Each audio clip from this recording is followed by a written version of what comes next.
Time for divine shot, KJ events. This real talk's the brand. You understand how we do, my man. I'm on that Friday night Nick shit, dripping in Nick shit. Up in the world, most famous arena with the click. That's the conglomerate. The Nick's real talk, the real prominent. I'm a bit like the Omicron variants, dominant. Paying homage to the cat in the chat. That's where it's at. Cause I'm hearing that. You don't care for hyperbole, we straight facts. We interact with the mob, the gods. Up in the pod, the squad, the side. My entourage be on the job, my energy. See me tripping in tempo as they cook my game plan. Let my brand for loot and pursuit. Going hard like the New York City gritty committee. Cause that's the things we ain't always pretty, but we all stay giddy. And we embrace the fan base, hit the link, Anthony Mace. We trace the logo when there's space that appear like Squarespace. Staring down on the Chase Bridge, look at that Nick City drip. There's any dashes on the court, looking pretty legit. I think true to the orange and blue. I thought you knew, so here's a few bars that shine like stars divine on Mount Mars.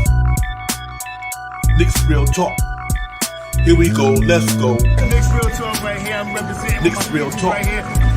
Here we go, let's go. We here in the building. Nick's real talk. Let's get it. Here we go, let's go. Yeah, for real. Yes, sir. Nick's real talk. We here. Here we go, let's go. Nick's real talk. Let's get it. Let's get it. Yeah, for real. Yes, sir. Let's get it.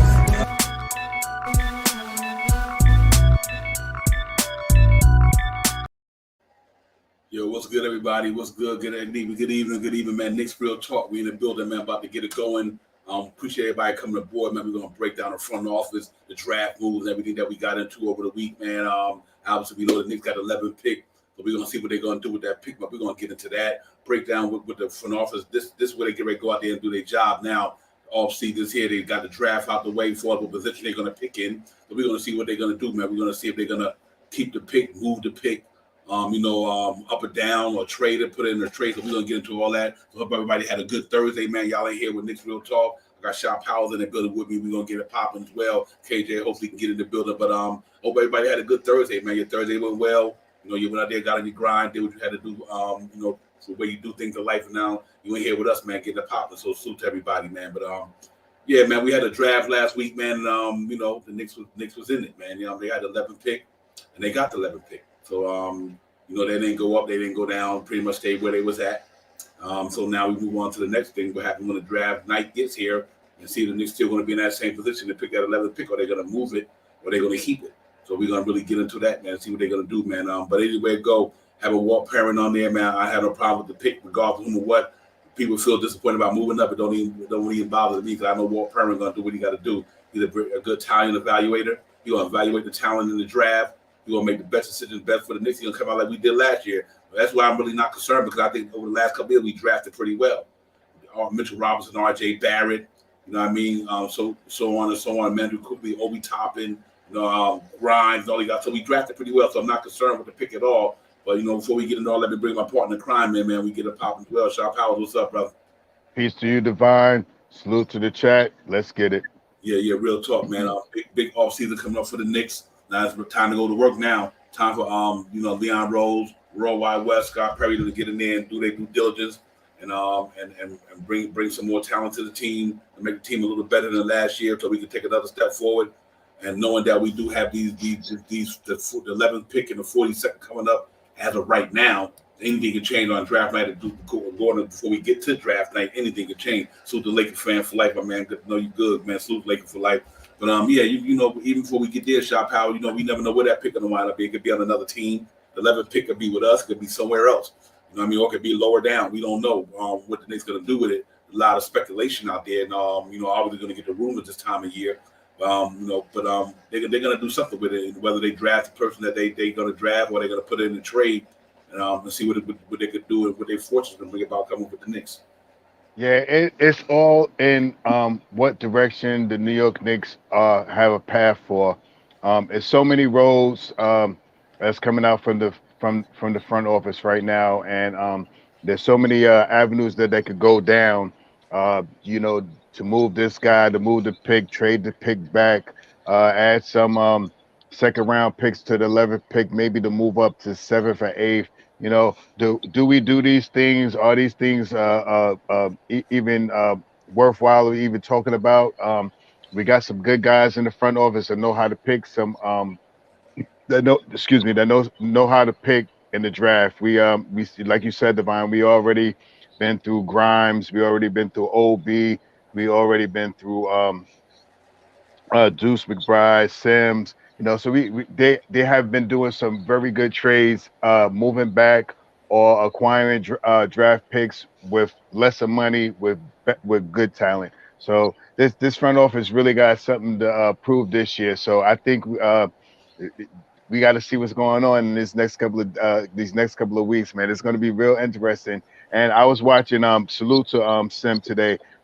Sim said something today that made real sense to me, and he said that he wished that the free agent was before the actual draft. You know what I mean? Because this way you can really look at and figure out which way you want to go forward with your pick and stuff like that. And it makes a lot of sense to saying it like that, because now you don't have to guess guess to see what you need or what you want. If you make the trades and do all that stuff, then you know what you need. So I wanted to give Sim a big salute on that one, because it really made sense when he said it to me. I mean, when he said it, and it makes sense to me even more now that I'm talking about it. Yeah, that's an actual fact. He was 100% right on that. They should have kind of been did that. Yeah. Sim 100% right on that one, man. I second that emotion with him, because I always feel like you want to get that out the way. You know what I mean? Yeah. And it's almost like, it's like a damn if you don't, because you get the free agency out the way. I don't, then that you're going to have these guys on your team. You know they're going to be there. Now you can do everything else in between to match what you're going to do. So yeah, that's definitely an interesting scenario, man. I always wonder why they didn't do that as well, man. But Sim made a great point on that one for sure. Yeah, man. But really, what it boiled down to for me now was the direction of the front office. Which way are we really going to decide to go? Are we going to go to the youth movement, or are we going to stick with Julius Randle and these guys and Evan Fournier? What are we going to do? And it's a tale of two things there. Are we going to go to straight youth movement? Let the youth get their shine, develop them guys. I mean, give them massive playing time, and then put some veterans on the team. Or we're gonna go bring somebody in that might can help R.J. Barrett, Julius Randle, and these guys, move forward. So it's gonna be interesting to see, because we got to take in consideration. Knicks had the whole conglomerate at the draft lottery. I mean, they had World Leon. You had Tibbs, Perrin, all them dudes was there. So they probably already there, kind of get ready to politic. You know what I mean? You brought the whole conglomerate to the draft, the draft night. Here's why you do something like me. You do that because look who you got in the room. You got 14 people representing 14 teams. You got other teams. You got players. You able to sell your pitch your sell to them guys about what it is to be a Knick, blah blah blah. If we want to see what your character's at, if we work you out, what do you bring to the table? So I gotta give a Knick front office credit for having all them cats up in there, man. That lets you know this ain't a run of the mill front office Knicks got going on there, because they did their due diligence. They do their due diligence. At the combine, they got somebody on the Knicks coaching staff leading the combine. One of them combine. I mean, not the combine. Excuse me. The workout. The workouts. So that's kind of cool with a lot of NBA players, man. And then having them guys doing their job, because there's a lot of stuff out there. I know we're gonna get into all that and break it down. 19 Con, salute to you, my brother. Canal, salute. Laker for life, salute to all you brothers. Thank y'all for coming in, man. We should be on fly tonight, get it popping. So y'all drop the thoughts. You know how to chat, do. But I do think that that having that whole brain trust there, all them guys sit down there, and figure this thing out. What direction you're gonna go and what we're gonna do. So it's like this way or that way, man. But I'm hoping that whatever we do, we ready to take another step in the Knicks organization and as a team to get better for sure. Yeah, I mean, it's a whole lot of things since we found out that we are 11th now, and there's a lot of ways we can swing these things. If we want to move off some players, if we're gonna try to go big fish hunting, I mean, there are some things out there in the world just be talked about. So I would like to know.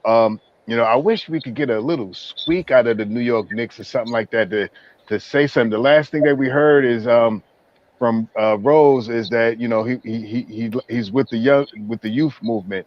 But man, I mean, today kind of showed us kind of what they're looking at. they looked at 3 guards today. So, that's also something that, that could mean something, you know what I mean?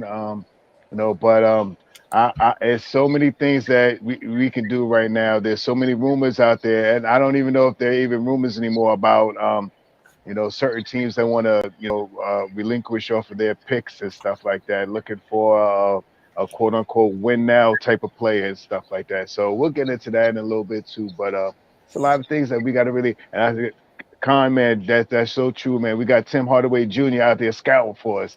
See, What are our adversaries out there trying to put in some work for us, man? That's big, man. yeah, it really is. Salute to Frank Matos. Salute Frank Matos. What up, man? Um, yeah, absolutely. 19 Con. Ah, He has been there. He has been there. He's been in the lab doing this thing, man. Real talk, Frank Matos. The Mets balling as well. Salute. But yeah, man, what's interesting? Yep, absolutely. We got them both over here. We got them on both sides. That's what makes it so good. We got them on all angles over here. Knicks, Mets, Jets, Giants. That's all of it. It's good. But yeah, man. Back to what we talking about. Yeah, the front office got a lot of stuff to do, man. They got a lot of stuff they got to dive into. They got a lot of direction they want to go, and I'm hoping that these guys just put it all together, man. The big trade, we're gonna get into all that.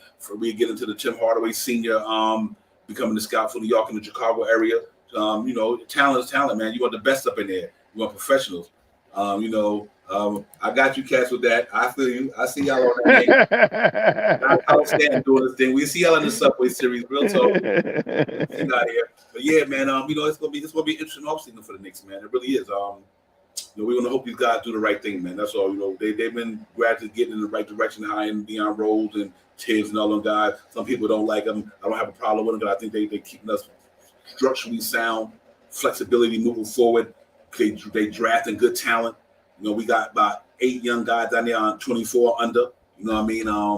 So that's what's so crazy about this thing. Do you keep the 11 pick and make it 9 cats under 24, or do you know what I mean? It's going to be, or do you say, you know what? We got to get some of these guys out of here, man. We move the pick, but it's a lot of scenarios, Shop Howard. I'm very interested to see what these cats going to do. A lot of them, man. And, I'm hoping for it works out for the best. But I think my biggest thing is that we just keep the RJ, the Obi. You got to keep RJ, Obi, and quickly there. I mean, to me, them 3 you got to roll with and put everything around them 3. I think moving forward, that's my personal opinion.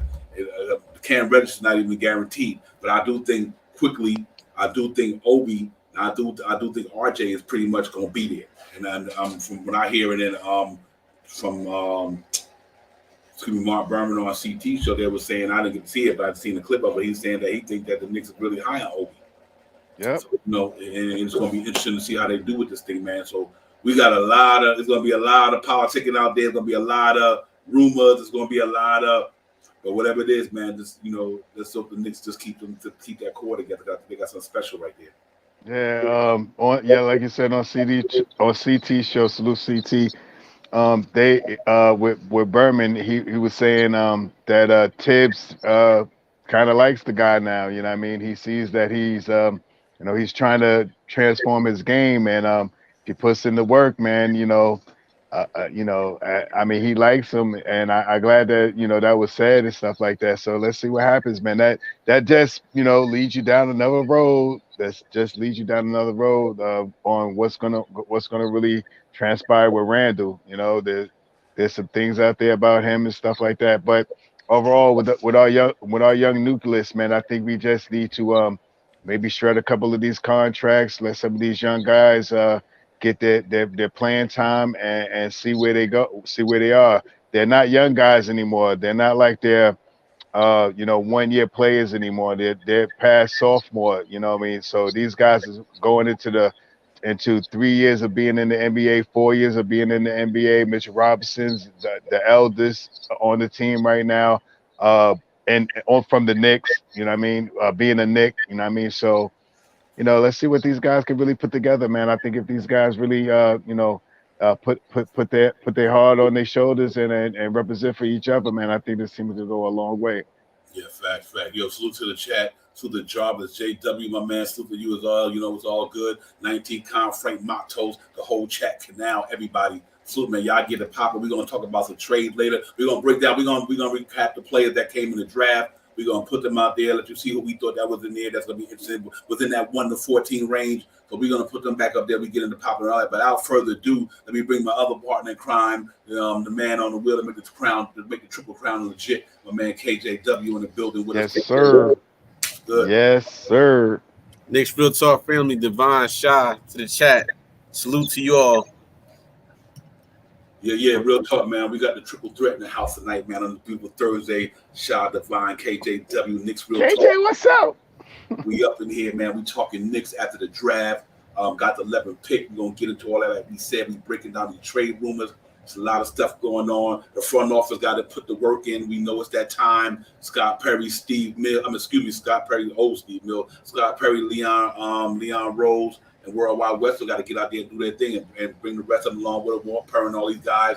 And that's, Brock Oliver, the cat money, get the shit popping so we can get New York back on the map. We can get ready to get it popping and get these young boys developed. So I'm hoping, KJ, that with the 11th pick, if we keep it, or we do that Portland thing, or whatever, we can wind up getting that 7th pick like we talked about earlier. There's a lot of scenarios out there, and I'm hoping the Knicks got a chance to go in there and make that scenario good and get us to another level. Let me tell you all, it's so many scenarios out there I've been listening to. Many. And it's like, man, what do we do? And we talked about this before. What do we do with this pick if the Knicks don't get a top 5 pick?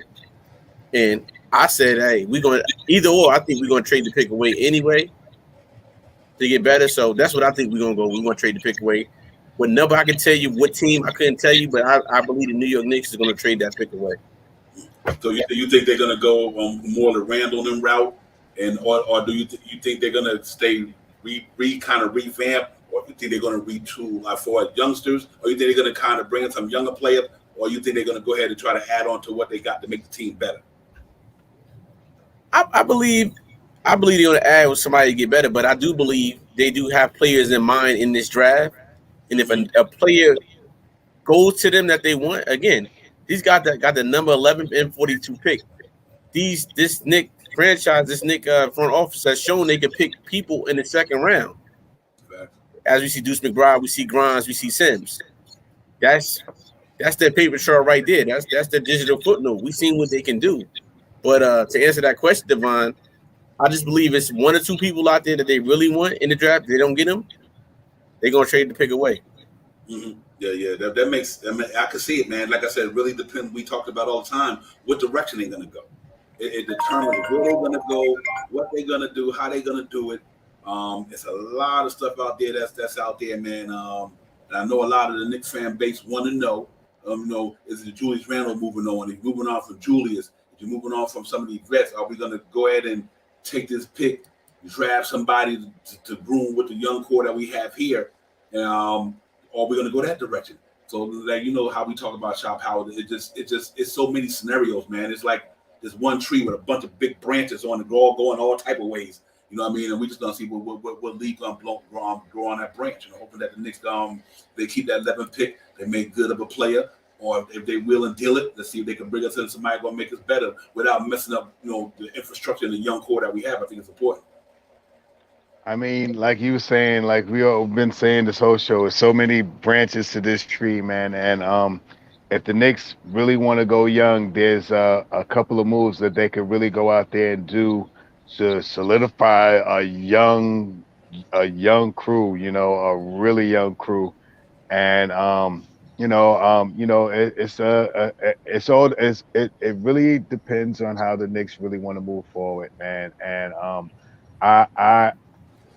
me personally, I'm not hating on Randall. I think Randall's a good player, man. That 20, 10, and 5. He has been doing that since he's been in the Pelicans. He's done it here about 3 years in a row, man. He is a qualified power forward, and I'm not taking anything from his production that he puts out on the field. But for me, the fit right now for Julius Randle with this young crew that wants to run up and down, I believe is what's going to hold us back a little bit. Now, I'm not taking anything away from Julius Randle saying that he can't run up and down and stuff like that, but his primary game is more of an isolation style of game. So that's what we have to uh, really focus on. Julius Randle is one of the big things. Even though I know we need a point guard, you know what I mean, and I think we can get a point guard. And also, it's so many things that we could do. But my biggest thing for this off season is seeing where they're going to go with Julius Randle. You know, that's my biggest thing. We have to find out if Julius Randle is going to be here, or if we're going to make a move to one of these three teams out there that are looking that can possibly get him. Yeah, real talk. Hey, KJ, I think that's a domino right there. That's what a domino fall to me. Um, Whether you're going to keep Julius Randle, I think once you get that situation resolved and get it out the way, if the Knicks need to come out and say Julius Randle going to be here. Right, just say it. Let us know something. Let us know something. That kind of makes all this, the Julius Randle talk. Because just let the Knicks say, listen, is Randle going to be here or he not going to be here? Then we kind of got an idea where they're going to go. Right, exactly. So I do think that's a real important factor that, like Shaw was saying, that we need to know, because this, Julius Randle hinges on the way we're going to go. Period. Either way it go. I mean, he's good enough to go in both directions, but I think if you keep him here, then what happens to Obi Toppin? From what I hear, Mark Berman and these guys saying that the Knicks are really, they want Obi Toppin to be part of this thing. So that's the elephant in the room right now. It used to be Kemba. At the beginning of the year, the elephant in the room was Kemba. Now the elephant in the room is Julius Randle. What are the Knicks going to do with Julius Randle? If they're going to keep him, then we move forward and try to be a playoff type of team, or we're going to say, you know what? We can get that Portland 7th round pick and an expiring contract or whatever to get Julius Randle out of here and get the 7th pick from Portland, which they want a win now player, which, like me and Sean said, I do think Julius Randle fits well in Portland. Him, Anthony Simons, and Dame Lillard. You add another piece to that. You got a pretty decent team. You already got Nurkic still there, whatever the case may be. So it's so interesting to see what they're gonna do with that, KJ. And I'm wondering, he's the elephant in the room. Once we get rid of that, once we find out about that, I think we can move forward. Right, and like I said, if these guys, these analysts had the answers, we all just throwing stuff out there. I mean, they don't really know. I mean, it sounds good if it's going to happen, but I mean, whatever the case may be, we got to trust this front office on what they want to do.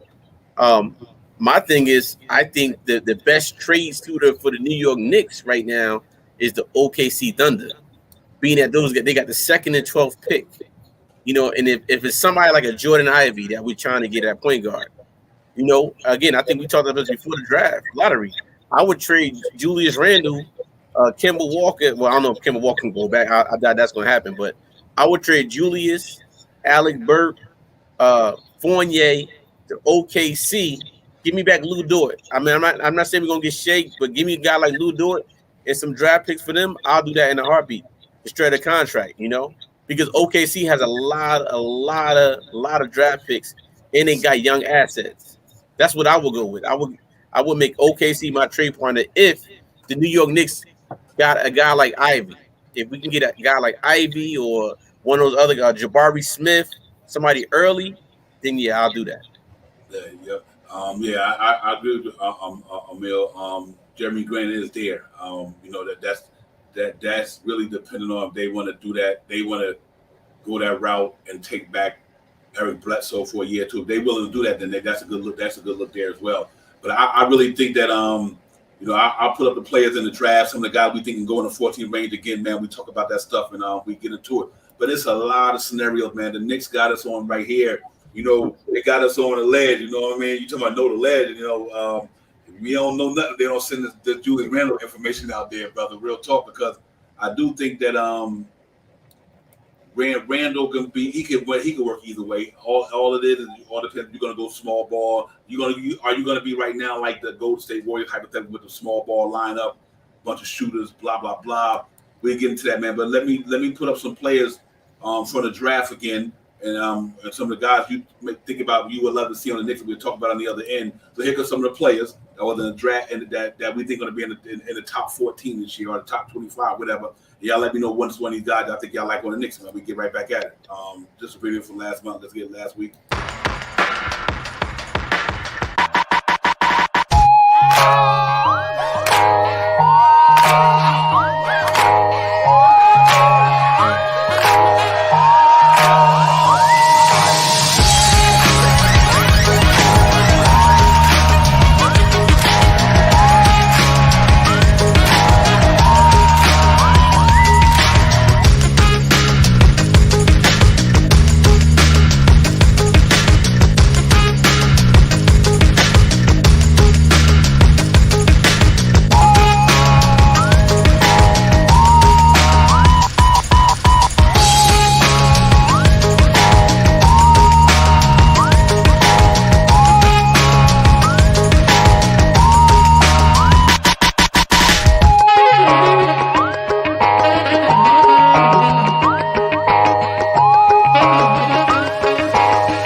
Yeah, man. Phew. Just some of the players in there, but that could possibly fall to the Knicks. We got some pretty good. This is a pretty deep draft. Man, not much superstar deep draft, but I mean, but you can go from anywhere to 1 to 25. I think you're going to get a good basketball player in the NBA this year. Where it turns out how they become is different, but I think they got some good talent in the draft. It's not a major superstar or potentially superstar player draft type of thing to me, but you got some bona fide quality player from 1 all the way down to the 25th to me. So I think no matter which way you go, you're going to wind up with a decent player. Like I said, and Walt Perrin, I trust. Real talk. I think the Knicks have done a good job the last 3 years drafting. Not last 3 years, let's say 4 since Mr. Robinson got there. They've been pretty decent at that. So let's see if they're going to go. My man Hat was in with the Knicks today. So and we'll see how that's going to go real quick. But if you look at some of the guys, my man had an interview today. Benedict Mathurin, he was there today. Talked with Tom Thibodeau and them and things of that nature, man. He's another young guy. Shabin big on. Shabin talking about him since day one. The young man 6'6", can get it. Ben. Yeah, excuse me, he can get it. So I think he's one of them guys that you got to keep an eye on. And here's the thing on top of that was crazy is because the young man Canada worked out with R.J. Barrett. You know what I mean? Canadian roots, things of that nature. So it's pretty interesting to see how this thing gonna pop, man. I'm really excited about it. I hope that we keep the pick or move it up or whatever. But no matter which way we go, you got some good players up in there. And Benedict is one of them dudes. Dog, go hard, athletic, defender. You know what I mean? I like this dude, man. So he's another, but creme for me is gonna be Keegan Murray at that spot. I like. But obviously he's gonna go around 4th or 5th or 6th or whatever. But I'm a big Keegan Murray guy. But the Jabaris of the world, they going top dog. Him and Chet Holmgren and Ivy and obviously Ben Chero, them cats going. Ain't nobody whiffling on them dudes. So we'll see. Shot Powell, but they got a chance to get somebody good though. I like Big Ben, man. I like Ben and I like Soham, man. And I think those guys are both achievable in this draft if we make some moves. I'm going to stick with this trade right here, man, and I hope this could come into fruition as well. Julius Randle to Portland for their 7th pick and Eric Bledsoe. I think that trade will get us number 7th pick. We could probably slide in and snatch Ben up around 7 and still hold on to our 11th pick and try to see if Shohan comes out around 11th. If he doesn't come out with on 11th, we take our 11th pick and trade our 11th pick for 11th pick and a second round, our second round pick, and maybe move up another 1 or 2 spots to try to get that Shoham guy, man. Especially if we move off of Randall, we're going to need a power forward to come in that's going to have some defense about him. And he's a really defensive guy. He's not a great shooter, but he's a great spacer and he's a great rebounder. So those 2 guys, if we could make that power move for that 7th pick and try to bring it. I like Ben. Ben said today he wants to be in 5 years. He wants to be the number 1 player in the NBA. This guy got dog in him, man. He got dog in him, man. I like Ben, man. I like Ben. And if we could get him around 7th, I would make that move to get that Julius Randle pick so we could go get this guy, man. I think he's going to be a star. And like we were saying, he's a Canada guy. And he's already worked out with RJ. I'm just saying that sounds 6'7". I mean, he's 6'6". RJ 6'7". That's a good front court right there. Depending on who he could be. He's a guard. So I like him. I like him, and I like Shoham. I think those 2 guys are the 2 guys that if we're looking to move to make picks, I think those are the 2 guys we should look to shoot for. Yeah, real talk. Hey, I tell you what, he do got ambition. Told me he want to be the best player in 5 years. He got ambition. In 5 years.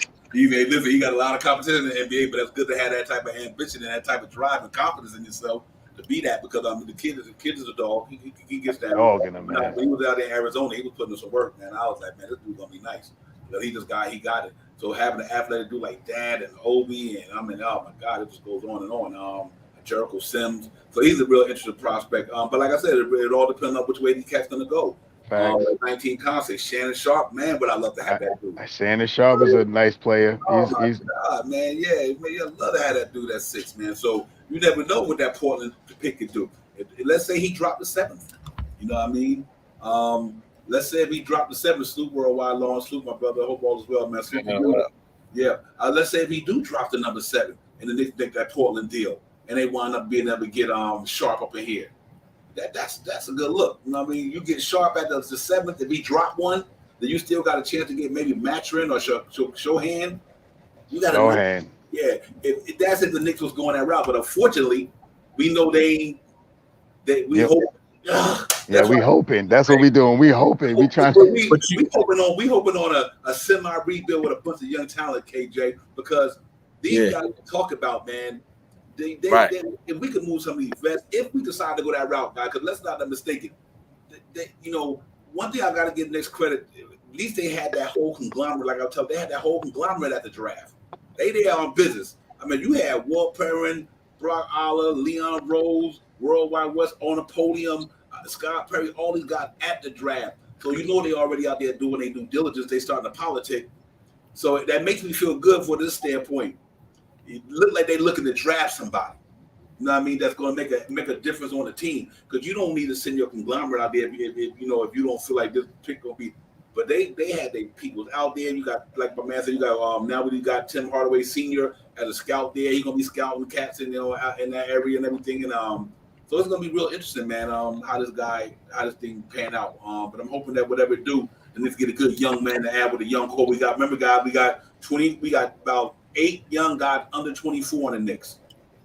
About eight guys under 24. That's a young team. It's a young team. So you add a couple more. You go in the draft and you get 2 of these dudes. Now you got 10. You know what I mean? So it's gonna be interesting, KJ. I mean, with all direction they decide to go. Yeah, and that's what we got. That's what we want to know as Knicks fans so bad. Where they gonna go? Word. And we don't know.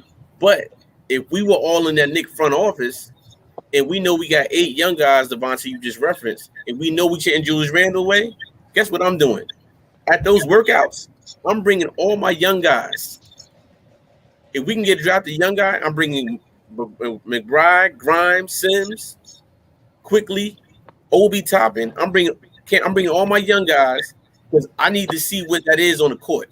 I want to match up against them just to see what that is, if we go in that direction, because again, yeah, it's nice to go into the young direction, but of course, anybody, it's a shiny toy. Right, put a piece of paper down, and we write it down. It looks good on paper, but we don't know how it's going to look on the court.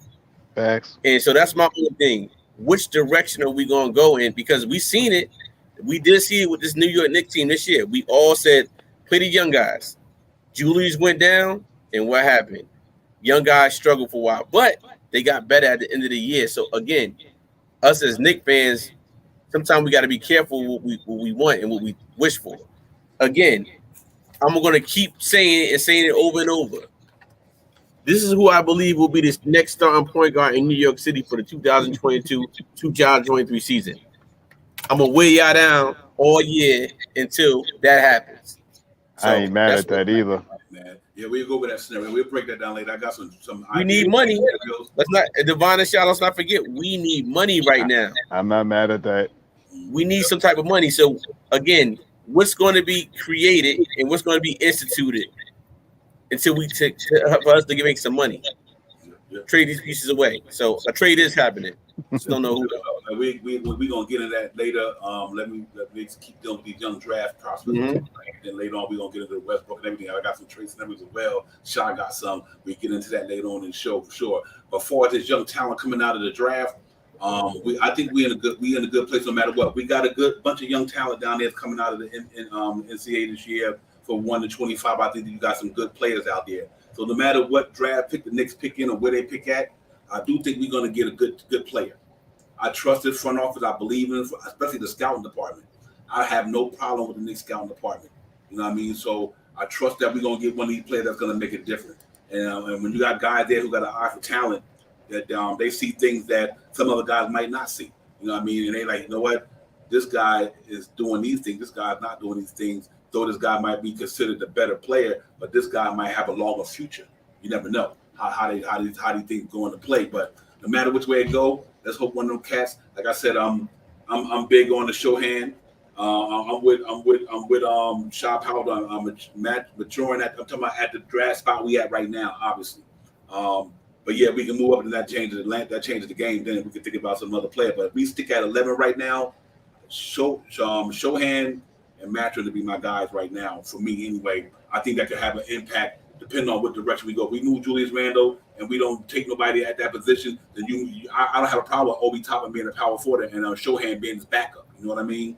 So it kind of works in that scenario. Or if you move on for Alex Burks or somebody like that, then you bring in a Maturin. Maturin could back up whoever's going to be the point guard in New York. I'm going to set the two guard. I'm going to say, excuse me, whoever's going to be the two guard, whether it's quickly or grind or whatever, to have them young guys like Maturin there. So I'm comfortable with them two guys, Shot Power, as far as if we had to pick at that 11 spot, them be my two guys for sure.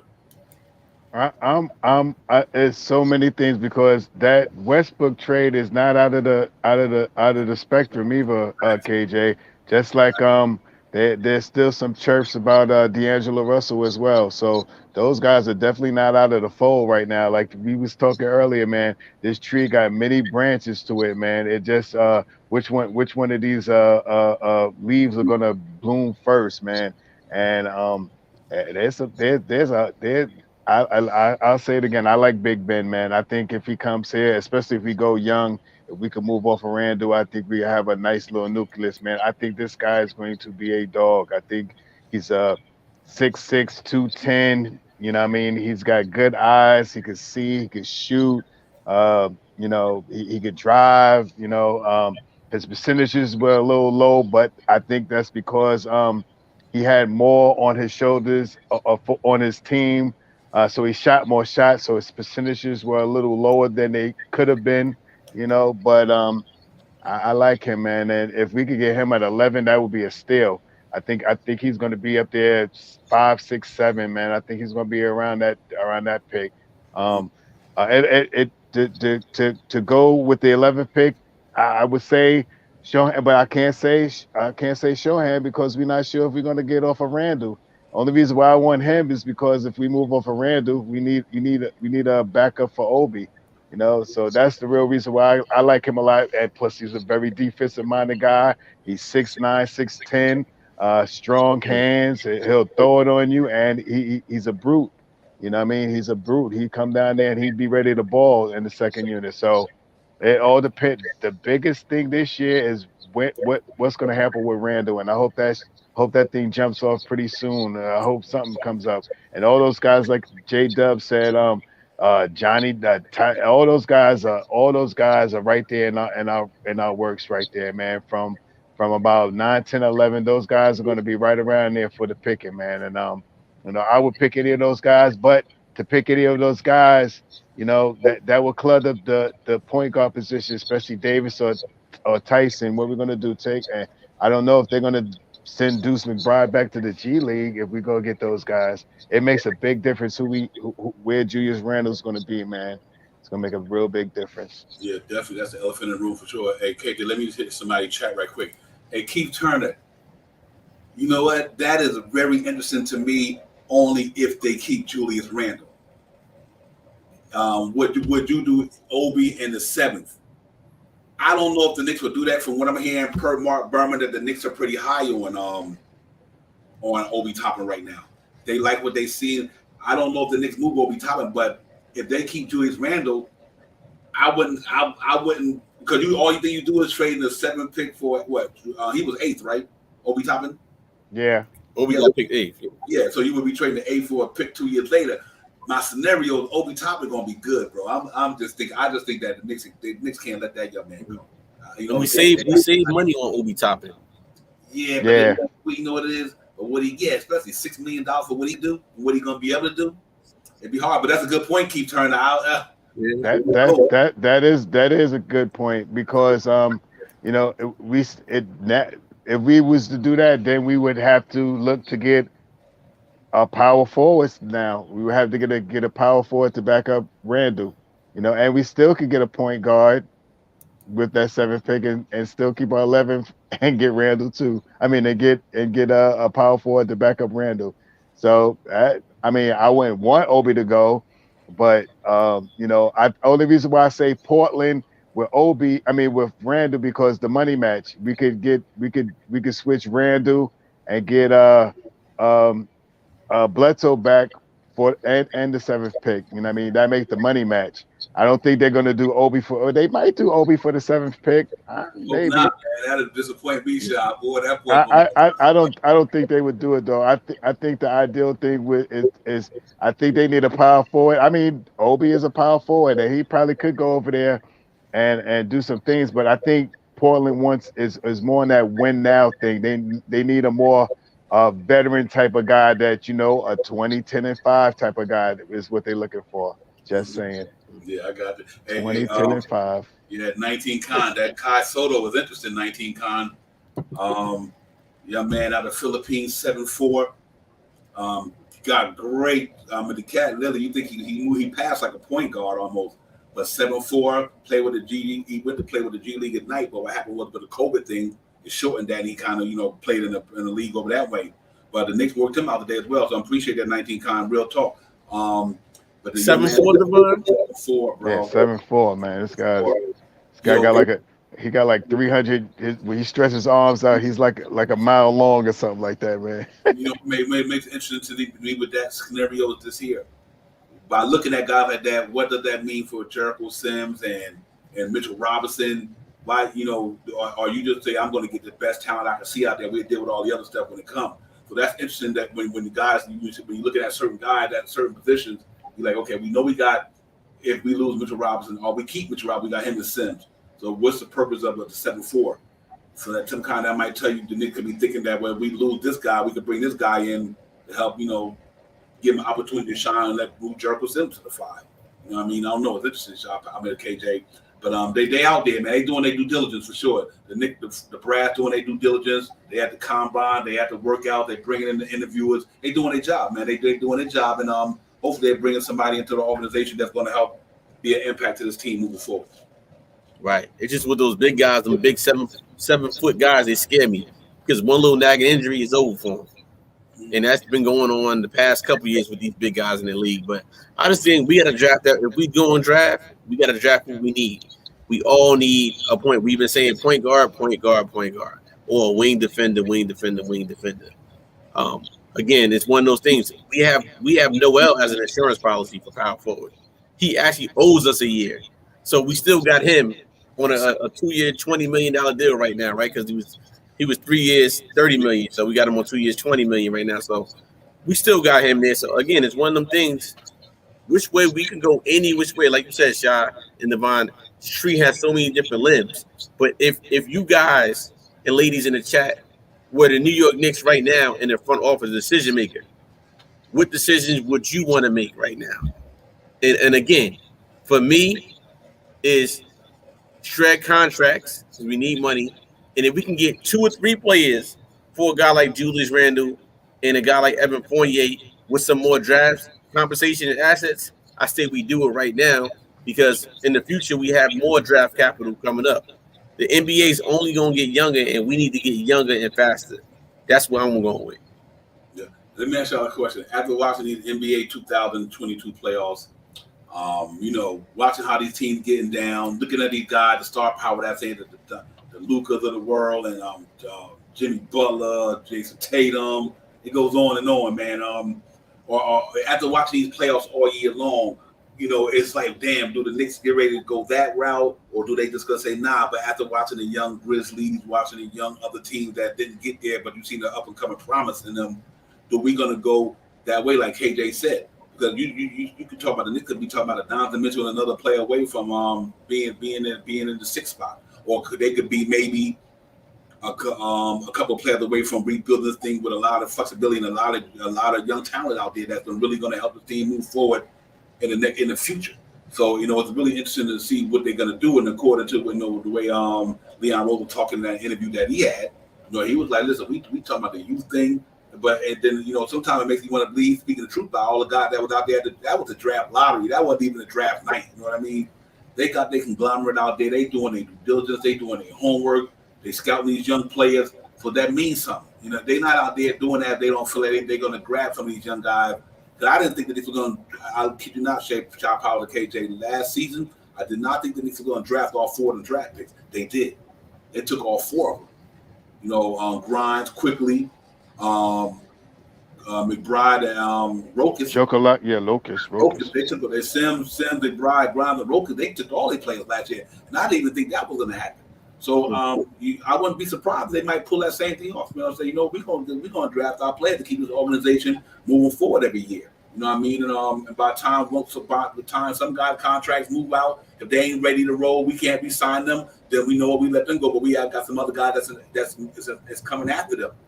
Which is how you build an organization. You want to keep the farm club and the young talent in there. So year after year, once some guys leave, it's guys ready to take their place. And that's how I'm looking at it with the Obi Toppin and Randall. Maybe Randall's ready to move on because Obi Toppin's ready to take his place. You know what I mean? Or maybe this guy move on because we got a young guy coming in ready to take his place.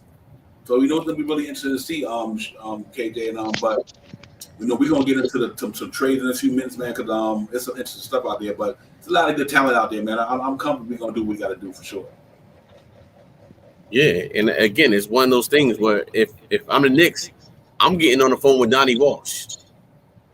Donnie Walsh, what did you do in 2012-2013 season that made your team go young or old to win those 54 games? I need to get on a call with him because we need that type of team right now.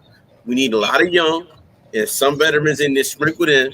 That the veterans, and I'm referencing that team because the veterans that we had didn't need that much minutes. You had a point guard in Jason Kidd that could pass the ball. You had Rasheed Wallace, you had a Marcus Camby.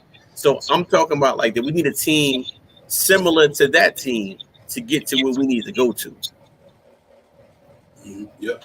That's what I'm doing. Okay, yeah. In a paradox, we get it. It all depends on the Knicks. I agree with you 100%. Randall's not an issue to me when it comes to talent. It's not. It's not about his talent. It's about what the Knicks want to do moving forward. Can we take another? I don't want to ask about Randall. I just want to answer. I'm gonna let answer Parrish's chat. Randall is a force. He's a dominant player. I mean, that man is legit. Is the fan base gonna want to keep up with 4 years if he go through any of the stuff he went through this year? Hopefully, it's all water under the bridge. God, then it's all gone. The Knicks are not gonna worry about this shut the F up thing. They're not gonna worry about the thumbs down. Let's hope all that's behind us. Because if all that's behind us, then Julius Randle need to be in New York. I just say that movement because I don't know 4 years of that. The minute he go through some peaks and valleys, is the fan base going to start booing them, or they're going to start doing this? That's what we have to think about with Julius Randle, not the talent. It's if the fan base going to put up with anything that they might feel might be something just to take shots at him. I'm hoping not. But if that's the case, then let Julius Randle go to Portland. Give us that 7th pick. Let him and his family go out there and have a good. He can finish his NBA career real strong without the trial and tribulation from the fan base here, and go out somewhere else and you continue to ball out. And it works. It helps him get out of a situation where you may think that the fan base gonna be throwing darts at him. Then he got to worry about this, worry about his kids, worry about his wife, and the media, blah blah blah. It might be best just to let him move on and get somebody in here that's going to help his team move forward because it's not about Julius Randle talent. It's about can he put up with the drama that might come with that for the next 4 years on that $117 million contract. That's what it's really about with Julius Randle. Nothing else for me, period. I think he's that good. I think he's good, Shaw Powell. But at the same time, you can get talent for talent, man. You know what I mean? It's easier to get a 4 or 5 than it is to get a bona fide point guard. You know what I mean? You can get power forwards and small forwards and wings. That's what the league is about. It's hard to get a good point guard. So if Julius Randle going to bring you an excellent point guard in New York, you have to make that move because we haven't had a bona fide point guard since Jason Kidd. Derrick Rose in 2018, obviously, but not since Jason Kidd when he was with Mike Woodson, and we had a bona fide point guard to get us over the hump. So I do think if Julius Randle's position is easy to fill with the emergence of Obi Toppin, I would definitely, if you bring a bona fide point guard in here and you had to send out Julius Randle, I ain't got no problem with that. That's just me because you're killing 2 birds with 1 stone. You're getting Julius Randle to a better spot, less drama, less headache, less trying to be the man in New York when you got to put the weight of the franchise on your back.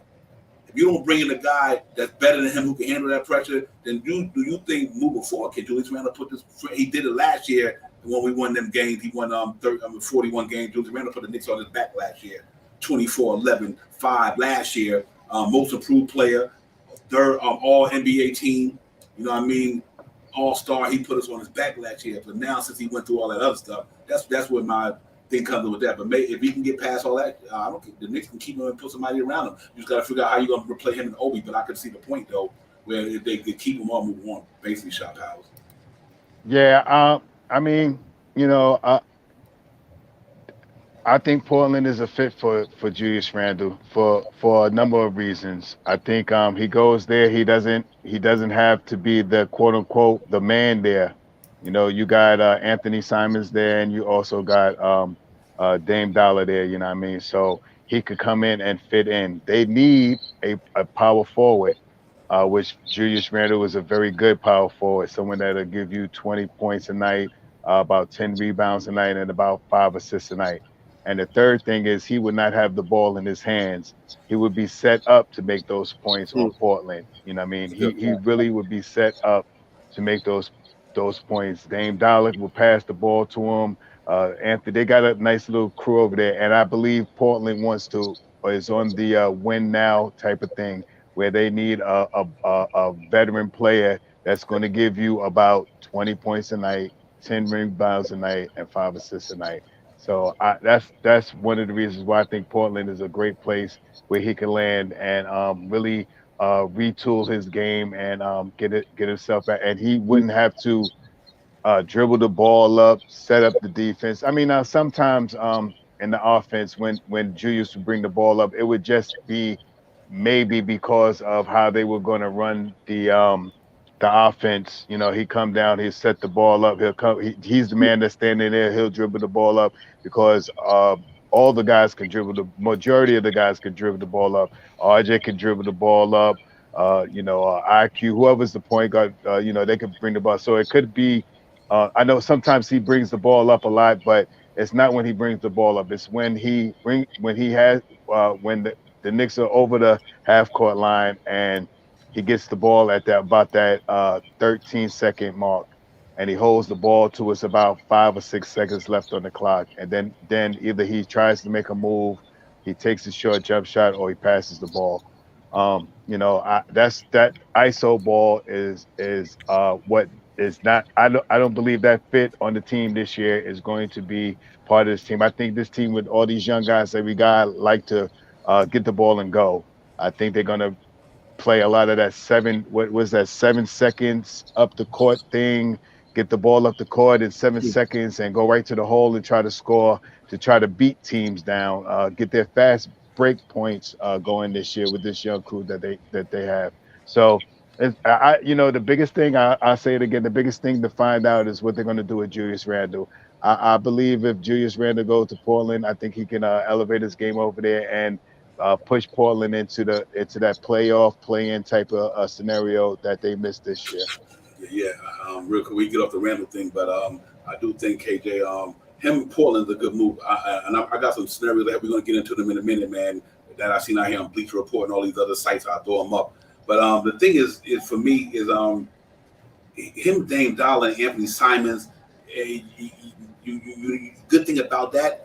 Not tapping into the cap space for them, so you can give Anthony Simons his money, and because Portland's going to have around about 40, 50, something like that, if I'm not mistaken, around that range in financial money, because they got rid of the Robert Covington contract and all that stuff. So you put Julius Randle at the 4 there with Anthony Simons and Dame in the backcourt, you go get a bona fide 3 or somebody. You got a good team there. I think if you go get another player to fit with them, they'd be legit. I think that's a good team. I think they can really depend on what they do with the rest of it. KJ, but I think it's a good fit though. Yeah, right. Again, to Shaw's point, I know we getting off Julius Randle, but to me, he just didn't. It didn't fit. His offense didn't fit well with the Knicks wanted to play this year. If you ask me, the holding the ball, we got to move the ball around. Him bringing the ball up multiple times, and I think the game was just off. And then to me, the NBA is changing. I kept saying this, the NBA is changing. The way the Knicks want to play is that's not Julius Randle's game anymore. So you take him to a team that has a star like a Dame Dollar. You take him out there and have a true bona fide point guard, then maybe he have a different point. He have a different game. So again, I think everything that we're saying, I love the ideas. Guess what? We only gonna get better if you ask me. Because again, we weren't that far off this year. We missed two guys for a lot of the season. So again, we're gonna keep saying that rhetoric.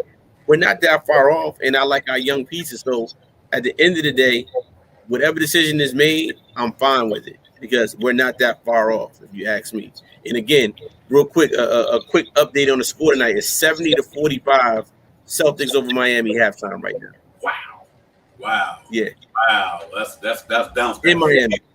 That's bounce back after that one they needed, man. They blew that one in the third quarter. But yeah, man, it's a lot of interesting scenario, guy. We didn't want to take it all with Julius Randle, but we brought up Julius Randle's conversation because due to the fact that there's speculation out there around the diverse that Portland want a win now player for that 7th pick. That's why we brought Julius Randle up tonight because he's a part of the conversation that's moving forward around the NBA atmosphere. Portland want to move on. They're willing to move that 7th pick for a win now player. I think the Knicks can pull that off, and that's why we brought up that situation. But to get that 7th pick wouldn't be bad to have the 7th and 11th, and obviously we can keep the 11th. I mean, you're talking about now we have almost 10 young guys if you keep all the picks, 11. So it depends, like we said earlier, which way we're gonna go. We're gonna go with the young guys that we got a lot of opportunity to bring in a lot of young talent. I'm really looking forward to this draft. What they're gonna do with that 11th pick, keep it and move it up, move it down, shift it back. Who knows? But whatever they do, is some good players in there, man. There's some really good players in there. I think 1 to 15 ain't no problem with it. I think you're gonna find a good player from 1 to 15, even down. I think you go further than that because it's guys that if you haven't did your research, your homework, you don't know how good they're gonna be. We only going off of speculation and what they did in college, but there's a lot of talent in this draft. I'm looking forward to the team the Knicks grab something. That they're going to trade and will and deal it. But whatever case may be, whichever way they go, I'm just hoping that they bring in somebody going to help this team be better, or they're going to help our future better. Like somebody said, they might move the pick back, move it down. You know what? We might trade the number 11 for the 24th or the 5th. Who knows? Or whatever. You know what I mean? They might say we don't need that. They might say with the direction that we're trying to go right now, let's move them 2 picks back and get 2 for the price of 1. Brock Aller, he can make it happen. You know what I mean? That's what I'm saying. Yeah. He's Mr. Chess player. So he might say, you know what? Somebody offered me this and this. So Alex Burks said, I'll give you the 2, blah, blah, blah. And this, because you think the further down you drafted, probably the closer you were to the playoffs.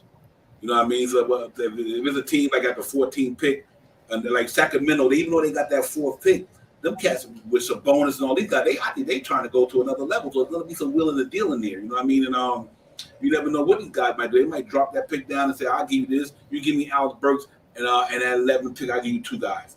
I'll give you 2 picks, whatever. Not saying that's the right thing to do, but people will think like that, Shop Howard. So we got to, that's why I think the Knicks paying attention to all the people, all the prospects that are at the draft, because they're looking at, listen, we're going to wheel and deal one way or the other. We're going to make this team better. So I do think they're going to come out with something. That's why I wasn't worried about what we picked at. I trust what Walt Perrin and them can do. Hey, I know everybody upset because we didn't get the 4th. We didn't get the, who cares? You know what? There's a lot of guys in the NBA that wasn't the 1st round pick. And they still superstars or they stars. Yeah. So you go get you just gotta have guys, who got an eye for talent. That's what it's all about. Donovan Mitchell was the lottery pick. You know what I mean? You just gotta have guys who got an eye for talent. And that talent could be anywhere, man. The guys you may not think gonna be talent wind up being talent. You know what I mean? So who knows? Well, whatever they do, Shop Howard, I think we got a good problem on our hand for sure. Yeah, I it's just so much stuff. Like we've been saying it the whole stream, man. This is a tree and it has a lot of branches, man, and it's a lot of ways that this front office can go. With Brock Aller, he could take this 11th pick and move us back 4 times, and we have the 22nd pick, 2 more 2nd round picks in this draft, and this guy is a wizard at it. You know what I mean? He'll move us back. We'll be at number 32 in this draft with another pick coming up in 39, and still have the 45th pick. guy's a wizard with what he does. So I don't doubt the front office this year on how they can pick and what they're going to move and how they're going to move forward. Hey, real quick, not to change the conversation. Man, shall I agree to 100%. I said that. I said the Phoenix Suns, if it wasn't for Kawhi Leonard going down, they wasn't getting there. And I agree to 100% on that. So that's a good take, real talk. But not to change the conversation, but he's 100% right. I thought last year Phoenix got there because Kawhi Leonard went down. If it wasn't that, they wasn't getting there. And I just think, like you said, I think that's why you see what happened to them this year. I knew that was coming. They because Devin Booker is that dude. Chris Paul is an ant as he get older, but they ain't got nothing to surround them superstar Wilder that can go out there on any given night and drop buckets. Ayton can't do it.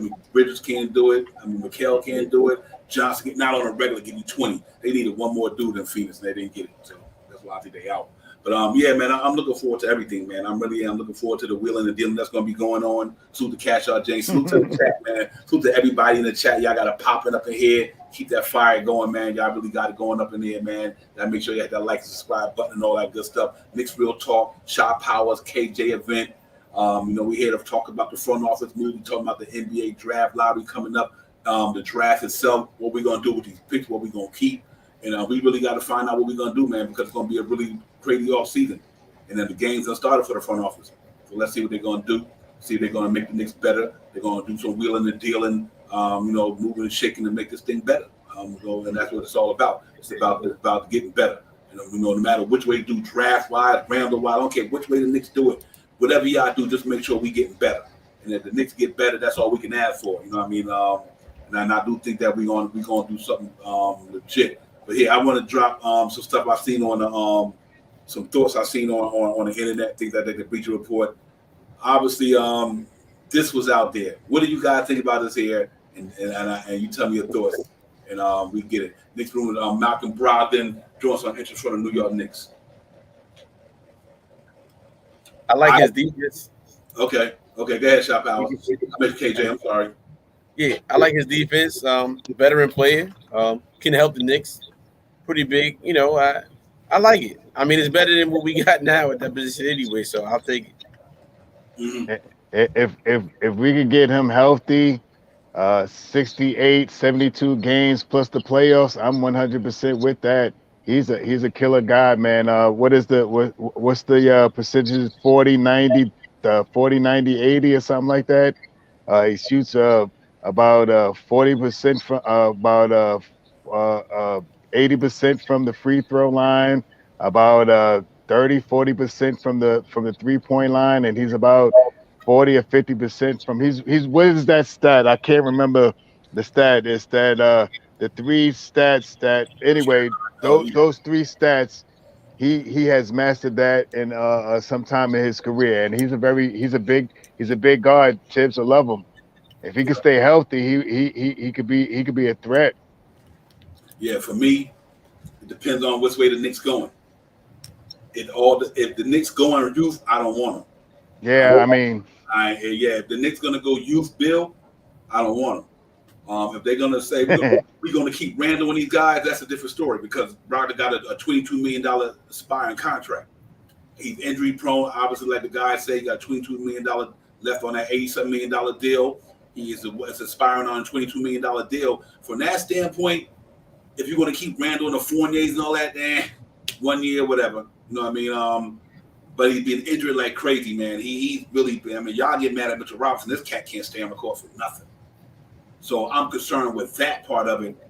Is to get that man to get him, and then he's not available. He played 36 games last year. The year before that, maybe 50 something. So from that standpoint, I think we could do better. But at the same time, it's an expiring deal, so it's really up in the air with him, man. For me, KJ, I'm good either way, but I necessarily I wouldn't really do it. I don't think we need it. I think we can get better at that position, whether it's in the draft or whether what we got for 1 year. Unless you're going to keep these guys, I said, if you're going to try to get to the playoffs, a 6 seed, whatever, and then maybe see where you at the trading deadline, or with Brogdon here and Randall, if we're in contention to make the playoffs, then you might see where you at then. But other than that, it's a 50-50 thing. Yep. So but that's one guy that Like I said, he got game, but he just haven't lived up to that contract. And I think with the way they're going in Indiana, the youth movement there, Halliburton made him expendable. That's a wrap. You know what I mean? Him and Duarte got that backcourt for the next years to come. So I don't think I think definitely probably get moved, or and I would. Just a movement to get them out of Indiana, because I think they're going to go the other way with the youth movement they got going on here. And but Robin is an interesting ball player for me. If the Knicks going to stay the way they was last year with all these mid-level guys, okay, I don't have a problem with it. But if you're going to do the rebuild, I don't want him in New York. I think he's just going to take time away from the young player development, and I just rather get the keys quickly or go get somebody else. On that level. But another one, it was interesting out there that was out there, guys, that had me kind of was this one, and this is the KJ trade. I know what Evan Fournier, Alex Burks, Kemba Walker for Russell Westbrook in the 2027 first round pick. Do the Knicks move that Evan Fournier, Alex Burks, and Kemba Walker for Russell Westbrook for 1 year, gain a 2027 first round pick? But you remember, now you got Russell Westbrook, R.J. Barrett, Julius Randle, whoever going to be at your 2, whoever going to be at your 5. More playing time for Grimes and McBride too. I got to throw that in there too. So, is it they swing Obi in there, or do they try to? It's interesting. That's why I brought up interesting. A lot of people don't want to. Maybe from a business standpoint, you let that contract off the books next year, or the trading deadline. If it ain't working, you get rid of them. You know what I mean? Put like I said, if you get Russell Westbrook, and by the trading deadline you're not in playoff contention, then you move him. But now him out, even though if him Julius Randle, R.J. Barrett, or whoever pop for a minute, you might say, okay, you know what? We can ride the thing out to the end of the year. We might get in the playoffs and scare somebody, or make a move or two. If you don't go youth movement, I'm only putting a precedence on it. If you don't go youth movement, if you go on youth movement, he's a good mentor to get all them captains out, to get the sides off the book. But you got to move Julius Randle. You can't bring Russell Westbrook in here if you don't got Julius Randle to me. I don't think it makes sense. Shop Powers. The trade that you just put up, I'm with Russell Westbrook, not with the same trade, but I'm with Russell Westbrook. I seen a trade for Russell Westbrook also that it was Levine going to LA, Westbrook coming to us, and we give Chicago. I mean, we give Chicago Evan Fournier and Julius Randle. So I could see that happening. I would. The thing for me is if we get Westbrook, we can't have Randle. Those guys are turnover machines. You know what I mean? we'll be at almost 20 turnovers a night. You know what I mean? And sometimes Westbrook is a kind of chucker. He'll pass the ball, but sometimes he likes to chuck, which is not a bad thing because he knows how to drive to the ball. And in crunch time, he's going to get you that basket. I think he had a bad year with LA because he had LeBron with him, and I didn't think those two guys worked too well together. But I'm not opposed to having Westbrook here. With that trade with Evan Fournier, I mean, Westbrook would probably be Westbrook. It might be Grimes. It might be Westbrook, Grimes, RJ, Randle, and maybe Mitch. That's not a bad start. That's not too bad. That's not too bad. I bet you with Russell Westbrook there, if Mitch is there, I bet you Mitch will score double digits every game. Yeah. Like I said, a lot of people, it's 50-50. A lot of people don't have a problem with it. A lot of people do. Depending on what direction Nick's going to go. And I know people don't, a lot of people might not really not be in it Westbrook, but I'm never going to disrespect Hall of Fame credentials. I just don't. I don't care who it is. Russell Westbrook is a first ballot Hall of Famer. I ain't going to never disrespect that, because in order for you to do that in the NBA, you got to be good, bro, to get to the first ballot. Not many people get to the first ballot, despite what you would say. He's that dude. He, whether his time is starting to, whether he's on the other side of the hill, he's starting to might digress a little bit. But you cannot take away from what the man could do with a basketball when he out there. He had more points. He had 18-8 this year, 18-8 or something on a bad year. We ain't had a point guard in New York to do that in years.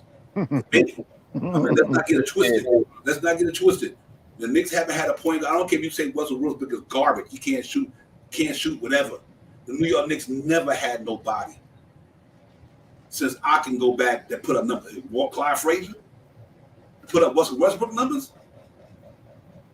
You can't deny the man talent. It's a lot of guys who can't shoot the basketball. Ben Simmons can't shoot. He's an all-star superstar. You know what I mean? There's a lot of guys who can't shoot, but what about the 8 other things they can do good that makes up for that one thing? And I think Russell Westbrook is a dog. I think if they did that trade that I put up there, that was from Bleacher Report, where I got that from, but we talked about it way before that even came up, Bleacher Report, obviously. So kudos to us. But for 1 year, and if you don't move Julius Randle, you need somebody to play with Julius Randle or RJ who can get down. I mean, that man can get down. I mean, for 1 year to get that money, you might have to think about that, KJ. I think and you know what, guys and ladies on the chat, and the more I think about it, even if you kept Julius Randle, we got a guy in here that we know is going to come every single night. Us as New York Knicks fans, we pride ourselves in hard work and dedication, and the guy's going to bring energy. And he's one of those guys that every single night we know he's going to give him his all out there. And that's all we want as Knicks fans, regardless of him shooting, whatever the case may be. We know that guy's going to come out there every night. And he's a guy that would take the ball out of Julius Randle's hands. So you have a dog-on-dog mentality, and that's what I like it. And, again, it saves us money. We getting rid of contracts right now. He's on a 1 year, $47.1 million expiring. Let's get rid of that contract. Okay, we give up the 2027 first round pick, but these guys are so crafty, we'll wind up getting a draft pick back some years later.